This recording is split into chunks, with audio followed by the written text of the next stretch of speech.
Hola, soy la Basmati, de nuevo con vosotros. Hoy voy a hablar de Antonio López. Me parece un pintor simplemente excepcional. Eh, Denostado, no entiendo por qué, porque podemos estar muy orgullosos de su trayectoria profesional artística. Lo he titulado Inteligencia y sensibilidad y me parecen pocos atributos para este señor. He de deciros que hay muchísimos equívocos, muchísimos errores en torno a esta persona. Se le llama hiperrealista, se dice que no lo es, se le llama surrealista, que tampoco lo es, se le dice que está en la Escuela de Madrid, menos todavía. Y bueno, voy a hablar un poquito de lo que es su vida y lo que es su trayectoria artística. Ya sabéis, si no lo sabéis, lo cuento yo, que él nace en Tomelloso y bueno, él nace unos meses antes de la guerra civil. Él se toma muchísimo tiempo para hacer las piezas y bueno, aunque nosotros veamos su obra, que es espléndida y además descomunal, y nos parezca lineal, en absoluto lo es, porque él desde un inicio, aunque él es muy precoz realmente y en la escuela de Bellas Artes saca muy buenas notas, es un alumno excelente. Él tiene muchísimas dudas a lo largo de su vida y de hecho las estrategias creativas que lleva a lo largo de todo este tiempo se nota que duda si seguir una dirección u otra y solamente hay que ver las series que realiza para darnos cuenta pues que unas son de retratos, otras son de paisaje urbano. Y la última época de su vida, o sea, cuando la última época no sabemos, está vivo y está sano y saludable y una persona y un ser humano bondadoso y generoso con los demás, sobre todo con los alumnos que empiezan a pintar, les da muchísimos consejos. Pues en la época más madura, él, digamos, enfría su pintura, la deja sin, sobre todo a partir de los años 60, la deja como un poco intemporal, sin tanta referencia y capta también como una especie de sol de mediodía. Bueno, ahora os lo voy a contar, no quiero empezar a contar porque ya sabéis que tengo debilidad por contar los finales al principio y creo que voy a ir desarrollándolo todo. Bueno, su obra es hay que decirlo, un caso aparte. Por eso, por más que se quiera hablar de realismo madrileño y por más que se quiera encuadrar, porque yo no sé por qué regla de tres los críticos son muy dados a hacer etiquetas, que eso confunde más a la gente que otra cosa. Él coincide espacio-temporalmente con una serie de artistas que son, en la Escuela de Bellas Artes, con una serie de artistas que son excepcionales, pero son amigos que coinciden espacio-temporalmente en un sitio, pero tienen talentos diferentes y mejor, porque que seamos heterogéneos es una, ¿cómo se dice?, una grandísima suerte. Y bueno, cuando se intenta etiquetar, cuando no hay un programa conjunto con todo un grupo de artistas que están en los años 50 en la Escuela de Bellas Artes, no hay programa ni un patrón, se percibe que no hay otro vínculo de unión que realmente que es la convergencia espaciotemporalmente de una serie de chicos jóvenes de diferentes puntos de España que coinciden en la San Fernando, la Bellas Artes San Fernando de Madrid. Le lleva a tener una amistad que duraría toda la vida. De hecho, hay uno de ellos que yo lo admiro muchísimo, toda su obra y como ser humano también, que tenía una casa en mi tierra, en Sierra Mágrera, que se llama Lucio Muñoz. Y bueno, Lucio Muñoz pues hacía cosas de madera y cosas así, que, preciosas, preciosísimas. Y él dice que cuando conoce a Lucio Muñoz, con 15 años, lo ve hablar, discutir de Dostoyevsky, lo ve hablar de Kafka y tal. Y él dice, yo quiero ser como él, yo quiero ser como él, como Lucio Muñoz. Y realmente él ha nacido nuestro Antonio López nace en una familia campesina y bueno, estoy siguiendo en algunas cosas a Calvo Serrayer, he leído también una entrevista de Elena Cue y he leído diferentes cosas, de todo intento sacar lo mejor para dar un compendio aquí. Él dice que cuando conoce a estas personas se queda totalmente deslumbrado. Él es hijo, Antonio López, es hijo de labradores, pero labradores acomodados. Y él dice que el tipo de vida que había antiguamente no le desagradable, en tanto en cuanto la gente que nació en el campo pues quería ser campesina, decía, no ganaban dinero, apenas ganaban nada, pero ese era el papel que le había asignado el determinio, el fatum, su destino, y eran felices con ese determinismo, por decirlo de alguna forma.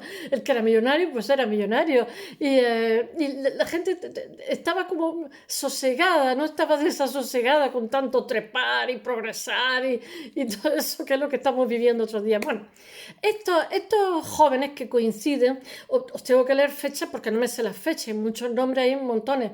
Estos jóvenes coinciden en la Facultad de Bellas Artes, son todos unos artistas fantásticos que les ponen el título de Escuela de Madrid, por ponerle algo.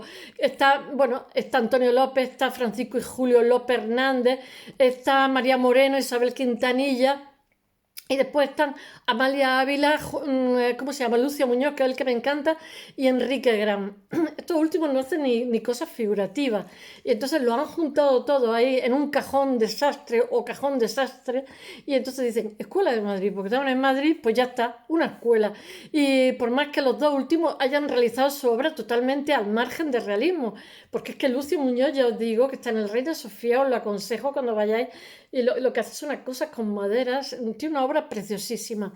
Hoy realmente todos estos que os he nombrado son muy conocidos y es difícil darle un rasgo común más allá de la que coinciden existencialmente en un punto. Pero bueno, de nuestro Antonio Muñoz, que es lo que nos ocupa, pese a su pronta vocación artística y las actitudes que demuestra a lo largo de la carrera, que demuestra muchísima desenvoltura y es un alumno excepcional, un modelo cuando pasa por Bellas Artes, pues bueno, él sin embargo tiene una trayectoria dramática, porque en un principio, bueno, ahora lo contaré, tiene muchas dudas que le agobian y que le inhiben. Y entonces, en 1950, cuando comienza su andadura por el panorama artístico español, él se siente muy confundido, porque el panorama artístico español, os voy a decir una cosa, no era fácil, porque hemos tenido una guerra civil y resulta que todos los artistas, lo más granado del país se ha ido, ¿no? Pero como España es tierra de artistas de toda la vida de Dios, pues entonces Xenius, que es Eugeni Dor, que pasa de anarquista a fascista, organiza, una persona muy inteligente aparte de todo, y tiene un libro sobre el Museo del Prado excepcional. Copia los salones de otoño de los franceses y entonces hace todos los años para emergentes 12 personas o 15 personas, donde está el embajador de Japón, la marquesa de no sé cuánto y tal, eligen un artista y entonces ellos disertan sobre por qué han elegido a ese artista, pues porque les gustaba o porque les parece inteligente o porque su obra les parece bonita. Entonces, estos artistas se les concede, primero hacen ¿cómo se llama? Una exposición conjunta y después hacen una exposición ellos solos, que por regla general suele ser la primera, ¿no?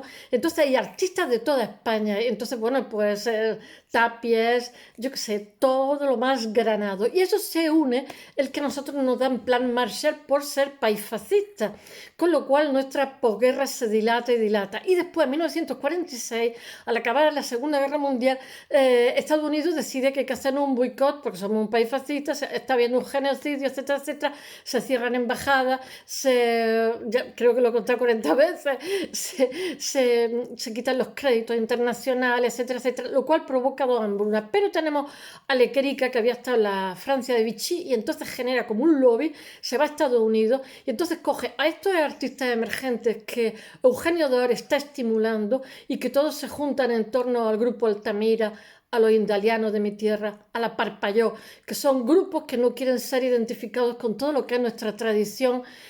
Ahora mismo en Estados Unidos está el expresionismo abstracto porque ha habido muerte, desolación. Europa ha envejecido con las dos guerras mundiales y entonces el monolito occidental se resquebraja. Entonces, de la noche a la mañana, el Estado, para vender la marca España, lo que intentan es demostrar que nuestros artistas y nuestro sistema político no es fascista, porque no somos como Hitler, que quemó cientos y miles de obras de los artistas del momento diciendo que eran la vanguardia unos degenerados. Nosotros, sin embargo, a estos artistas en España no se les permite exponer porque son la mayoría del Partido Comunista y no sé qué, pero sin embargo el Estado se ocupa de promocionarlos en Estados Unidos y por todo el mundo, lo cual los bendice, yo encantado de la vida, o sea, que te lleven de exposiciones y entonces la marca España, pues en poco tiempo este lobby de Lequerica consigue promocionar pues, que es un país lleno de artistas donde la vanguardia es algo que el propio Estado promociona, que es algo carísimo. Y entonces, bueno, esta cantera de artistas donde está, pues no sé, escultores, pintores, los escultores vascos, los dos escultores vascos son promocionados, pues son promocionados por todo el mundo. Y estos son los antecedentes de nuestro Antonio López cuando llega a 1950. Pero ¿qué ocurre? Que nosotros, el régimen que tiene cartilla de razonamiento, una posguerra larguísima, de la noche a la mañana está la Guerra Fría y entonces nos colocan bases militares Estados Unidos y pasamos de ser un país fascista a un país conservador. Se abren embajadas, nos dan créditos internacionales y entonces el régimen de Franco se da muchísima prisa y entonces quita a la vieja guardia que sale echando peste en los años 50 y coloca a la democracia cristiana, que tenía más de cristiana que de democracia, pero supone los nuevos cachorros como son Pío Cabanilla, Manuel Fraga, está también Leopoldo Panero, en fin, toda una serie de personas que son jóvenes, saben idiomas, son cultos y no les gusta nada la vieja guardia, sale espitosa. Y después este grupo, porque ya hay como un lavado de cara, un maquillaje al régimen, este grupo será sustituido también en el año 57 por los tecnócratas de López Rodó, etcétera. En fin, pero ya en los 50 empiezan los planes de desarrollo, hay crédito y ya empieza a moverse la industria, empieza a haber exportaciones, importaciones, etcétera, porque habíamos estado cerrados ahí hasta entonces. Bueno, y en este contexto está nuestro pintor que llega a Madrid desde su pueblo a ser, que quiere ser artista, como Concha Velasco dice, mamá quiero ser artista, papá quiero ser artista. Bueno, y este es el contexto que tiene. Entonces, en este momento se organiza, está Daualset, está la Escuela de Altamira, están los indalianos de mi tierra, de Altamira, está Parpayo, está montones de grupos de toda España, porque a pesar de ser un clima cerrado, asfixiante, totalmente al margen de lo que está ocurriendo en el exterior, hay muchísimos artistas, porque aquí en España otra cosa, dinero no, pero artistas, hijos míos, tenemos para dar y vender. Antes y ahora, otra cosa es que se les promocionara o no. Y este es el contexto que tiene nuestro pintor y este es el eje sincrónico, diacrónico de lo que es de nuestro pintor. O sea, unos años 50 donde todo empieza ya a removerse. Hasta los 60 realmente no estaríamos, digamos, ya en lo que son las vanguardias.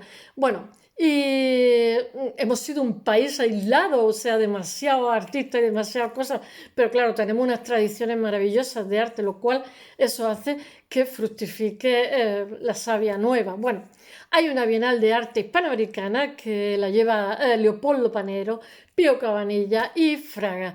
Y bueno, están estos cachorros con la democracia cristiana que están ya dándole una cara distinta al sistema que hay.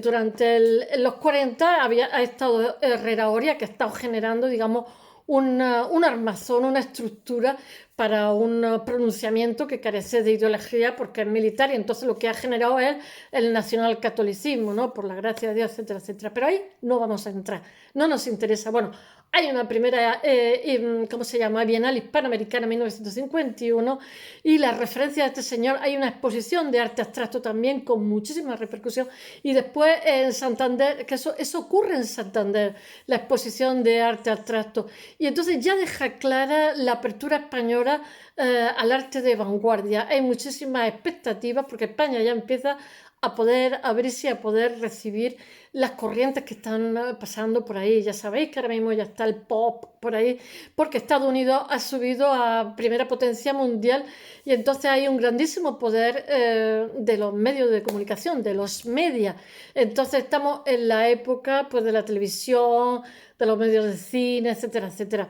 Pero bueno, sabemos que en Estados Unidos también en este momento tienen una vanguardia que es el expresionismo abstracto, Jackson Pollock, en fin, todas estas que terminan todos muy dramáticamente, pero que Estados Unidos, a pesar de que ellos no fueran un ejemplo a seguir, sin embargo también lo exporta porque como está habiendo una lucha, una guerra fría con los países comunistas, está diciendo, mira, nosotros permitimos a nuestros artistas, los comunistas, Stalin machacó a sus artistas, no los dejó expresarse. Entonces ellos dicen, mirad, esto es América, that's America, y entonces permite que toda la obra de estos artistas viaje por ahí y se promociona. Bueno, en la, en la vanguardia de nuestro país triunfa Benjamín Palencia, Pancho Cosío, Ortega Muñoz y en general los representantes de la Escuela de Madrid, que son los modelos que se le presentan a este joven artista que está en la Facultad de Bellas Artes y no sabe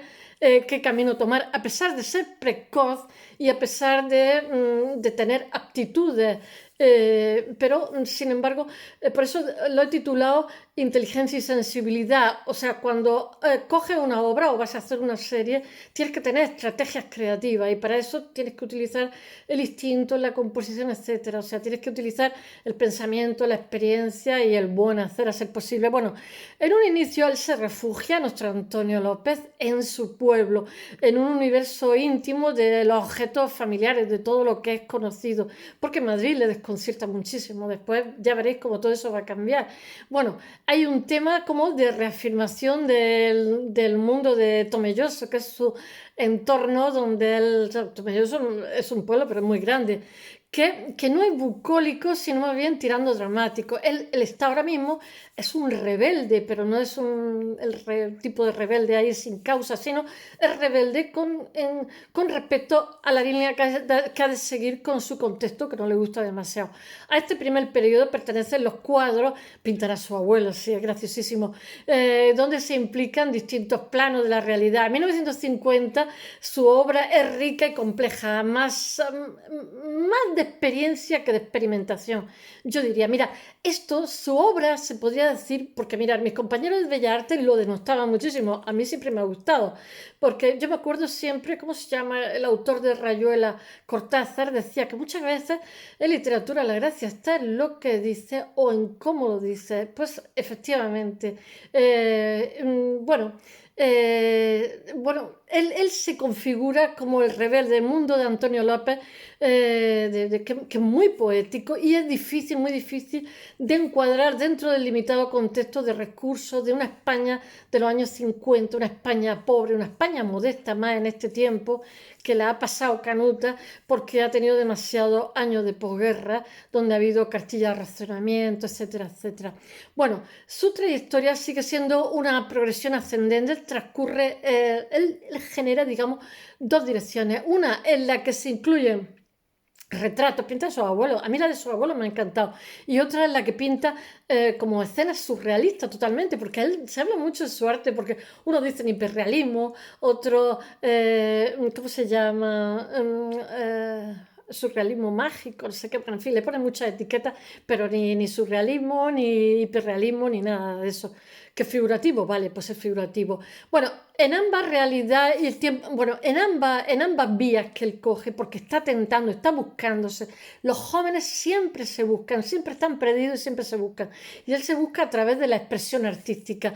Y bueno, el tiempo, la realidad y el tiempo son los dos patrones, digamos, que marcan esta época, marcan un papel importante. Hay una realidad como petrificada. Él es muy amante de Egipto y de hecho se puede ver porque él hace también escultura, como tiene cierto iratismo. Él dice que le fascina muchísimo Egipto porque tiene un arte espectacular, esplendoroso, pero que los egipcios pensaban mucho en la muerte y nosotros la muerte la desechamos, solamente pensamos en el aquí y ahora, intentamos no pensar en determinadas cosas. Bueno, en esa época está el abuelo Sinforoso y Josefa, Antonio y Carmen, los novios, cuatro mujeres me parece que es un dibujo, Carmencita en traje de primera comunión. Estos son lo más destacado de esta época. En la segunda mitad de los años 50 y principios de los 60 hay una serie de realismo mágico que son hecho, compone esta serie un conjunto de obras de pintura, dibujo también, hace relieve escultórico, es un buenísimo escultor, hace terracota, a mí me encanta. Lo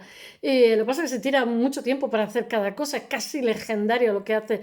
En lo que hay de sobrenatural e insólito, bueno, dentro de lo que es la vida cotidiana. En esa época, en el 1957, pinta Ataúd, después en el 58, La madrugada, después La lámpara en el 59 y La aparición del hermanillo en el 59, después está La alacena en el 62 y Mari en Embajador en el 62 y Atocha en 1964 y Figura en una casa en 1967.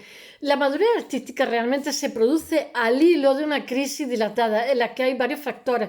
Él siempre está dudando. Lo que pasa es que a mí me encanta su trayectoria. Duda como toda persona inteligente. Quizá él encuentra como esa época de crisis son como fracasos de índole comunicativa. Entonces, en los 60 son como un periodo como de transición. Pero es que en los 60 ya en España ya están las vanguardias, que está el minimal, el pop, yo qué sé, hay un montón de cosas. Pero él no, o sea, le vivifica todo esto, pero él sigue, tiene un camino trazado. Bueno, y además todas esas vías que toman esas crisis no están del todo deslindadas, por lo que no se puede ver, por lo que no puede ver el debate que le toca vivir. En esta época comienza una serie de paisajes urbanos que se han hecho famosísimos, paisajes urbanos e interiores, de, ya sabéis, el lavabo ese que ha hecho o la Gran Vía, y también las que muestran figuras humanas que son una preciosidad. Por ejemplo, Madrid visto desde Vallecas, que lo hace en 1960, entre el 60 y el 63, La maliciosa entre el 60 y el 63, Vista de Madrid. Todas estas son ya obras clasiquísimas de él, porque ya ha encontrado su camino, está buscándose y ha encontrado el camino. Vista de Madrid, que lo hace entre el 65 y el 70. En cuanto al tratamiento que hace de la figura, está Espalda, que está entre el 63 y el 64, Mujer en la bañera, que está en el 68, y después obras significativas de este periodo, que estas son conocidísimas, son La nevera, que es entre el 66 y el 67. Ahora está haciendo no sé qué cosa en Madrid, pero dice que tardaba varios años en hacerlo. Está El lavabo y el espejo, que es súper conocida, que es del 67. Realmente son clásicos. O La colada, que es del 68. Bueno, rasgo común de esta época es la progresiva, un enfriamiento, pero eso sí que es por influencia de las vanguardias que hay en los 60. En este periodo, digamos, que ya ha encontrado su camino, está una progresiva enfriamiento, progresiva despersonalización, pero es también como una depuración de lo anecdótico y lo afectivo. Ya no está su abuelita, la prima que está haciendo la comunión. Es un fenómeno, porque en esta época emergen, como he dicho antes, el pop, el hiperrealismo, el minimal, y claro, eso también que son muy frías. Y bueno, estas vanguardias practican el enfriamiento absoluto y el control de la subjetividad total, y entonces eso sí que le influye. Bueno, pues claro, la sensibilidad de la época.